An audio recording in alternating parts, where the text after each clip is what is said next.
আসসালামু আলাইকুম রহমতুল্লাহ বারাকাতুহু। এগুলো কথা বলার উদ্দেশ্য ছিল না। অনেকে আমাকে বাজে বাজে কমেন্ট করতেছেন, এই জন্য আমি আপনাদেরকে বলতে বাধ্য হচ্ছি। প্রিয় দর্শক, একটা কথা আপনাকে মানতে হবে যে আজকে আমাদের দেশের মধ্যে ডিভোর্সের সংখ্যা এত পরিমাণ বৃদ্ধি পাচ্ছে, দিন যত যাচ্ছে তার থেকেও বেশি ডিভোর্সের সংখ্যা বেড়ে যাচ্ছে। ডিভোর্সের সংখ্যা বেড়ে যাচ্ছে, কারণটা কি?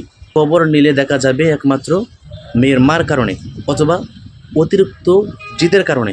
আজকে আমাদের সংসারগুলো নষ্ট হচ্ছে একমাত্র মেয়েদের অতিরিক্ত জিদের কারণে, রাগের কারণে।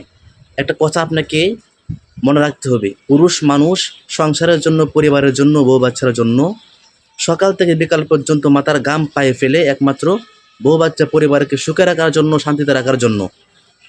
তারা যদি আপনার কাছ থেকে ভালোবাসাও টুকু না পায়, তাহলে কী পাবে তারা?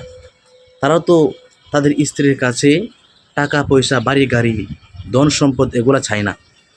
তো আজকে আমাদের দেশের অনেক মহিলারা এতটুকু ভালোবাসা দিতেও সক্ষম নয়।